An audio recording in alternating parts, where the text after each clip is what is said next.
हरिओम, ओम आनंद ma'am, Om Shanti ma'am, ओम ज्ञान ma'am, आप सभी दर्शकों का हमारे चैनल पर स्वागत है। आज हम लोग बीएड सेकंड सेमेस्टर के अंतर्गत व्याख्यान विधि के गुण और दोष के विषय में अध्ययन करेंगे। व्याख्यान विधि किसे कहते हैं, व्याख्यान विधि क्या है, इसमें व्याख्यान विधि क्या है। व्याख्यान विधि वह विधि है जिसके अंतर्गत अध्यापक जो है शिक्षण अधिगम प्रक्रिया के अंतर्गत किसी विषय को बोल करके या विशेष परिस्थितियों में संकेतों का प्रयोग करते हुए ज्ञान का संप्रेषण विद्यार्थियों तक करता है। यानी ये कहिए कि व्याख्यान विधि में अध्यापक जो है किसी विषय के अंतर्गत किसी टॉपिक के अंतर्गत वह उस विषय में बोल करके बताने का प्रयास करता है। इसका अर्थ व्यापक रूप से बताया जा चुका है, इसलिए हम इसके गुण दोष पर आज हम चर्चा करेंगे। अगर व्याख्यान विधि के हम गुण की बात करें, व्याख्यान विधि के अगर हम गुण की बात करें तो इसकी सबसे बड़ा इसका गुण ये है कि यह इसमें प्रस्तावना होता है, बहुत सुगमता से हो जाता है। सुगमता यहाँ प्रस्तावना का अर्थ क्या होता है, किसी चीज़ को प्रस्तुत करना। जैसे साधारण रूप से अगर कहा जाए खाना 36 ठो बना है, अब उसे प्रारंभ में किस ढंग से प्रस्तुत करें, किस ढंग से सजा करके भोजन परोसें, उसको कहते हैं एक प्रकार से प्रस्तावना। तो किसी बात को प्रस्तुत करना या किसी बात को भूमिका के रूप में प्रस्तुत करना कि ताकि उसकी भूमिका इस ढंग से हो कि उसके विषय में छात्र को जानने की जिज्ञासा उत्पन्न हो जाए, जानने के लिए वो चेत जाए, जागरूक हो जाए, सतर्क हो जाए, उसमें रुचि लेने लगे। तो इस ढंग से जो है यह जो व्यवहार है ये प्रस्तावना विधि के अंतर्गत किया जाता है। यह भी इसका गुण है। यानी किसी चीज़ को रुचिपूर्ण ढंग से, सुनियोजित एवं व्यवस्थित ढंग से, आकर्षण युक्त ढंग से प्रस्तुत किया जाता है व्याख्यान विधि के अंतर्गत। यही कारण है कि इसमें प्रस्तावना बहुत सुगमता से हो जाती है, चाहे वो भूमिका हो या किसी वस्तु को या किसी क्रिया के द्वारा विशेष रूप से हर पहलुओं को व्यवस्थित रूप से प्रस्तुत करना हो। इन सभी क्रियाओं का बोल करके प्रदर्शन या प्रस्तुति अच्छा हो जाती है या अच्छा की जाती है। पहली इसका गुण है। दूसरा है अत्यधिक संख्या में उपयोगी। व्याख्यान विधि जो है कम छात्र हैं तो भी बहुत ज़्यादा कारगर सिद्ध होती है। आसानी से ज्ञान, व्यवहार, क्रियाकलाप को बोल करके बताया, समझाया, सिखाया जा सकता है। अगर संख्या बहुत बड़ी है तो भी यह बहुत ज़्यादा उपयोगी होता है। आज के समय में इंटरनेट, मोबाइल, फेसबुक, व्हाट्सएप या ये कह लीजिए ऑनलाइन जो क्लासेस हैं, वे सभी क्या है, एक अत्यधिक संख्या में एक ही साथ सबको शिक्षा दी जा सकती है या सबको बोल करके समझाया बताया जा सकता है। तो यानी संख्या कम हो चाहे ज़्यादा हो, उसमें दोनों में व्याख्यान विधि ज्ञान को, सूचना को, व्यवहार को, क्रियाकलाप को समझाने बुझाने में बहुत उपयोगी होती है। अगली अगर हम विशेषता बात करें, तीसरा अभिप्रेरणा के लिए उपयोगी। अभिप्रेरणा का तात्पर्य है कि वह सोच, वह व्यवहार, वह क्रिया जो आपके कार्य क्षमता को बढ़ा दे, उसे हम क्या कहते हैं, अभिप्रेरणा। जैसे सामूहिक रूप से अगर न करे किसी देश में युद्ध हो, अगर किसी देश में युद्ध होता है तो वहाँ के सेनाओं को सामूहिक रूप से अभिप्रेरित कर दिया जाता है युद्ध के लिए, जिसमें वह सिर्फ मारो काटो और जीतो की बात सोचता है। तो उसी तरह से बहुत ज़्यादा जैसे संत महात्मा लोग जब प्रवचन देते हैं तो बहुत ज़्यादा लोग सबको एक साथ ही एकदम ऊर्जा का संचार कर देते हैं, ताकि व्यक्ति उस सत्कर्म, उस कर्म, उस व्यवहार को अच्छे ढंग से करते हुए तेज़ी से आगे बढ़ सके। तो विद्यार्थियों के लिए हो, चाहे भाषण के माध्यम से नेता जो है अपने पक्ष में मत तैयार करने के लिए अभिप्रेरित कर देता है, लोग प्रचार प्रसार करते हैं, मत देते हैं। तो इस प्रकार से अगर देखा जाए तो अभिप्रेरणा के लिए भी यह विधि बहुत ज़्यादा उपयोगी और बहुत ज़्यादा सार्थक सिद्ध होती है। अगला अगर हम देखें, पांचवा है चौथा है निर्देशन एवं परामर्श। यह जो विधि होती है, यह विधि किसी चीज़ को निर्देशित करना हो, यानी सिखाने के बाद भी उसे डायरेक्शन देना हो, या व्यक्तित्व को डायरेक्शन देना हो, या किसी यात्रा को डायरेक्शन देना हो, या किसी कार्य में सावधानी को निर्देशित देना हो, तो ये इसके लिए बहुत ज़्यादा उपयोगी होती है। दूसरी परामर्श, किसी चीज़ के विषय में आप भ्रांति भावना में भटके हुए हैं या आप निर्णय नहीं ले पा रहे हैं, तो इस परिस्थिति में परामर्श भी इस विधि के द्वारा दिए जाते हैं। यानी निर्देशन और परामर्श भी जो है बहुत ज़्यादा उपयोगी सिद्ध होती है, इस विधि के द्वारा आसानी से दिया जा सकता है। अगली इसकी विशेषता है प्रतिपादन स्तर के लिए उपयोगी। उपयोगी उपयोगी होता है। प्रतिपादन स्तर का क्या तात्पर्य होता है? जैसे प्रतिपादन स्तर का मतलब कि आप उसे समझाते समझाते, अगर बार बार उसे समझाएंगे तो समझाते समझाते वो इस अवस्था में आ जाता है कि उसको पूर्ण रूप से व्यवहार में परिणित कर देता है, तो उसको कहते हैं प्रतिपादन स्तर।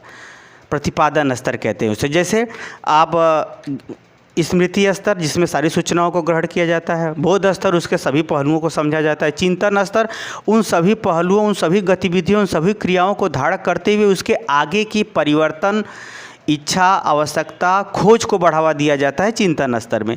तो प्रतिपादन स्तर में स्मृति स्तर, बोध स्तर, चिंतन स्तर तीनों शामिल हो जाता है, तो उसको हम कहते हैं प्रतिपादन स्तर। यानी व्याख्यान विधि के द्वारा इस प्रकार से उससे तैयार कर दिया, जैसे मिलिट्री के जवान हैं, उनको इस प्रकार से तैयार कर दिया जाता है कि वह जो है कार्य जब आता है ओके तो ओके, करना है तो करना है, चाहे जीवन रहे चाहे न रहे, तो उसी को कहते हैं प्रतिपादन स्तर।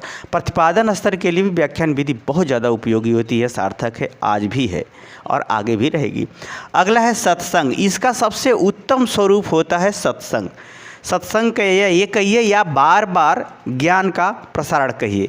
तो व्याख्यान विधि के द्वारा अगर हम बार बार किसी चीज़ को बताते हैं, अच्छी बातों को बताते हैं, अच्छी क्रियाओं को बताते हैं, अच्छे व्यवहार को बताते हैं, तो साधारण से साधारण व्यक्ति भी उस अवस्था तक, उस सीमा तक, उस गरिमा तक, उस ज्ञान तक, उस व्यवहार तक पहुंच जाता है आसानी से। तो इसका सबसे उत्तम स्वरूप सत्संग के रूप में हम देख सकते हैं व्याख्यान विधि, क्योंकि सत्संग में सभी बातों को बोल के समझाया जाता है, बताया जाता है, उसके सभी पहलुओं से परिचित कराया जाता है, उसके सभी पहलुओं का ज्ञान दिया जाता है।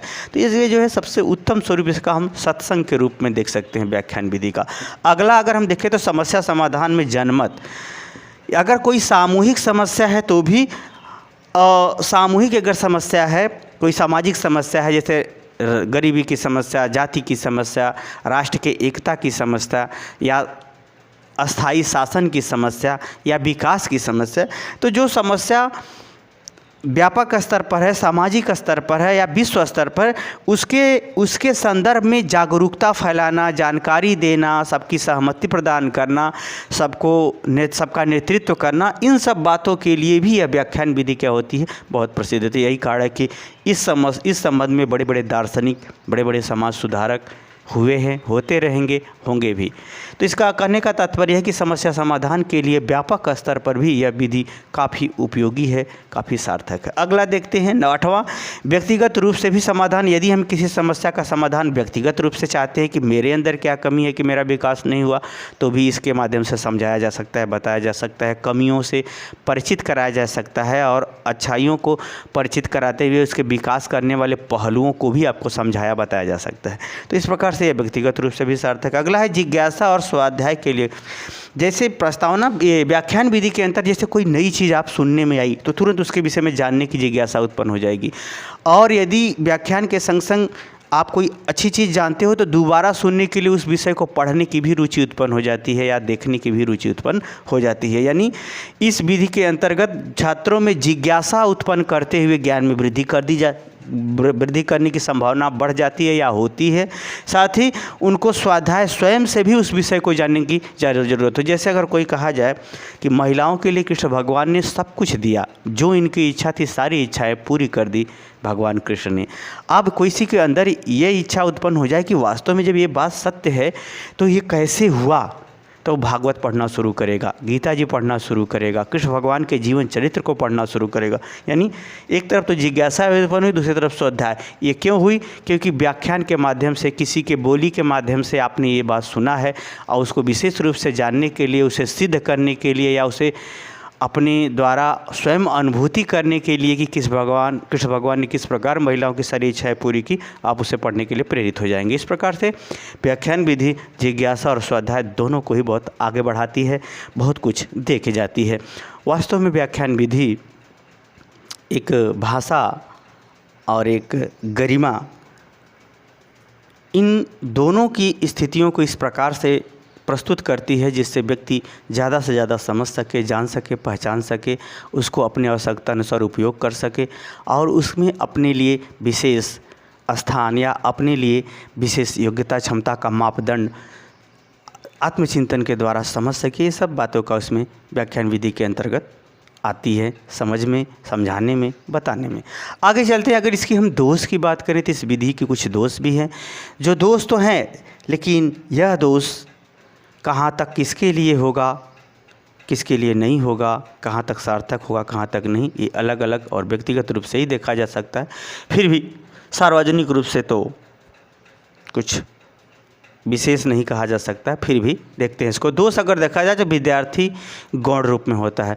जब अध्यापक व्याख्यान देता है तो विद्यार्थी क्या होता है, गौण भूमिका यानी द्वितीय भूमिका में होता है, क्योंकि श्रोता के बिना तो किसको पढ़ाएगा अध्यापक, लेकिन गौण भूमिका में होता है। और गौण भूमिका का ये तात्पर्य यह नहीं है कि उसकी कोई उपयोगिता नहीं है। जैसे first division, second division, third division, तो फर्स्ट डिवीज़न मानता हूँ कि लड़का अधिक नंबर पाया है, तो सेकेंड डिवीज़न वाला कम पाया, तो इसका अर्थ है नहीं कि उसके पास योग्यता नहीं है, उसकी भी ज़रूरत है। लेकिन ये जो है, इसमें जो है अध्यापक व्याख्यान विधि के अंतर्गत जो देना चाहेगा वही विद्यार्थी को मिलेगा। ऐसा नहीं कि जो विद्यार्थी चाहेगा वो मिलेगा, जो विद्यार्थी चाहेगा वह भी मिलेगा, लेकिन उसके लिए समय दूसरा होगा या उसके लिए वह परिस्थिति दूसरी होगी। प्राथमिक परिस्थितियों के रूप में अध्यापक ही मुख्य होता है या व्याख्याता ही मुख्य होता है। द्वितीय परिस्थितियों में विद्यार्थी का अपना योगदान हो सकता है, कम हो सकता है, ज़्यादा हो सकता है, क्योंकि व्याख्यान की विधियों में हमने एक बताया था जिसमें प्रश्नोत्तर व्याख्यान के आधार पर यानी प्रश्न विद्यार्थी का रहेगा, व्याख्यान शिक्षक करेगा। तो इस प्रकार से अगर देखा जाए तो विद्यार्थी थोड़ा गौण भूमिका में होता है ठीक है, ऐसा नहीं कि पूरा उपेक्षित कर दिया जाता है, नहीं। अगला दूसरा निम्न कक्षा, जैसे अगर निम्न कक्षाओं की बात करें 1, 2, 3, 4, 5 तक, जहाँ पर किसी विषय चीज़ को रटाना है, उसको बार बार दोहराना है, विद्यार्थी भूल जाता है, याद कराना है, तो जो निम्न कक्षाएं होती हैं उसके लिए यह विधि ज़्यादा उपयोगी नहीं होती है, क्योंकि उसमें अभ्यास की ज़्यादा ज़रूरत होती है, क्योंकि बच्चा भूलता भी है जल्दी और सीखता भी है जल्दी, तो ऐसी परिस्थिति में यह ज़्यादा उपयोगी नहीं होता। और चौथा इसकी जो है, अगर तीसरा है इसकी सबसे बड़ी समस्या ये हो गई है कि अनुशासनहीनता। यदि व्याख्यान विधि ज़्यादा देर तक चलती है तो इसमें जो है जब रुचि कम हो जाती है लोगों की, या सक्रियता कम हो जाती है, या निद्रा आने लगती है, तो उसमें अनुशासनहीनता का व्यवहार भी देखने को मिलता है। यही कारण है कि व्याख्यान विधि ज़्यादा लंबी भी नहीं रखना चाहिए और ज़्यादा छोटी भी नहीं रखना चाहिए। योग्यता, क्षमता, रुचि, सुनने की रुचि और विषय के अनुसार ही इसका समय तय करना चाहिए। अगला है भाषा। इसमें जो है भाषा की अगर हम बात करें तो इसमें जो है व्याख्यान एक ही चीज़ का है, अगर जितने लोगों से सुनेंगे उसके लिए उस विषय में भाषा या शब्दों का प्रयोग थोड़ा भिन्न भिन्न मिलता है। भाषा का यह अर्थ है शब्दों का प्रयोग थोड़ा भिन्नता मिलती है। एक ही, ऐसा नहीं कि जो है उसमें सभी लोगों का सेंटेंस समान होगा, सभी लोगों का निष्कर्ष समान होगा, ऐसा नहीं। तो भाषा में भिन्नता मिलती है और अभिव्यक्ति में भी भिन्नता मिलती है। कोई किस पहलू को ज़्यादा प्रीफर करता है, कोई किस पहलू को ज़्यादा प्रीफर करता है। इसमें व्यक्तिगत ज्ञान, व्यक्तिगत सोच, व्यक्तिगत समझ ज़्यादा प्रभावशाली होते हैं, इसीलिए इसे भाषा और अभिव्यक्ति में थोड़ा विभिन्नता देखने को मिलती है। यह भी इसका कमी है, दोष नहीं कर सकते। दोष अस्थायी होता है, कमियां होती हैं, नहीं भी हो सकती हैं। अगर अगला देखें निष्कर्ष, अगर निष्कर्ष निकालने की बात सोचें तो इसमें इस व्याख्यान में निष्कर्ष अलग अलग होता है। कोई किस पहलू को निष्कर्ष देगा, कोई किस चीज़ को निचोड़ बताएगा, तो निष्कर्ष में थोड़ी विभिन्नता देखने को मिल सकती है, एक कमी है, किसी में नहीं भी हो सकती है। अगला है विषयांतर। आदमी बोलते बोलते दूसरे विषयों में चला जाता है, दूसरे विषय की में उदाहरण अनावश्यक देने लगता है, तो इसमें विषयांतर यानी विषय से हट करके भी बातें बहुत सारी इसमें जुड़ती रहती हैं, जो व्याख्यान का जो है जो स्वरूप है, जो प्रभाव कम कर देता है। ये भी समस्या या कमी देखने को मिलती है।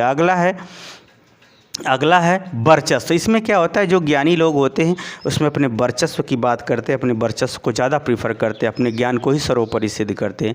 यही कारण है कि भारत में जो है धर्म के नाम पर बात का बतंगड़ ढेर लोग बनाए हैं। जैसे आप सुन लीजिए, कहते हैं कि लोग रावण को बुलाया गया और लंका में पूजा करा करके रामचंद्र जी पुल बनाए, ऐसे ऐसे लोग बताते हैं।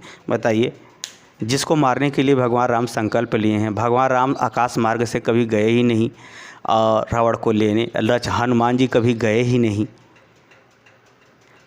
तो इस तरह से विद्वानों ने अपने बेफजूल की अनावश्यक लोकापवाद या अपने ज्ञान की वर्चस्व की बातों को शामिल करते हुए बात का बतंगड़ बना देते हैं। आज तक किसी ने, संत ने ऐसा नहीं कहा है, विद्वानों ने अपने वर्चस्व की लड़ाई में हिंदू धर्म का बात का बतंगड़ बना दिया। 8वां है अधिगम की सार्थकता अगर हम बात करें तो इसमें कोई चीज़ एक सुन लेने के बाद सब लोगों को याद हो जाए, सब लोगों को समझ में आए, ऐसा कम ही लोग होते हैं। यही कारण है कि इसमें कोई चीज़ सिखाई जाती है तो एक ही बार में समझ में नहीं आता, या एक ही बार में पूरी सीख नहीं लेता, एक ही बार में उसे पूरा याद नहीं हो पाता। यानी अधिगम को जितना सार्थक होना चाहिए, जितना ज्ञान लोगों को सीखना चाहिए, व्यवहार सीखना चाहिए, उतना सब लोग एक साथ में नहीं सीख पाते हैं। थोड़ी बहुत कोई जानता है, कोई पूरा जानता है, कोई आधा अधूरा जानता है, कोई बिल्कुल नहीं जानता। तो ऐसी समस्याएं या दोष देखने को मिलती है। अगला, इस व्याख्यान विधि को तब ज़्यादा सार्थक होती है जब एक ही चीज़ पर बार बार वो व्याख्या देता रहता है, यानी अभ्यास करता रहता है। इसमें अभ्यास की आवश्यकता पड़ती है, यानी अभ्यास रूपी इसमें कमी की आवश्यकता पड़ती है। और जबकि कक्षा में एक बार विषय पढ़ा दिया गया तो उसको छोड़ दिया जाता है। यही कारण है कि जो उच्च स्तर के मानसिक स्तर वाले बच्चे हो तो सफल हो जाते हैं, जो कम मानसिकता वाले बच्चे उनको दिक्कतें होती हैं।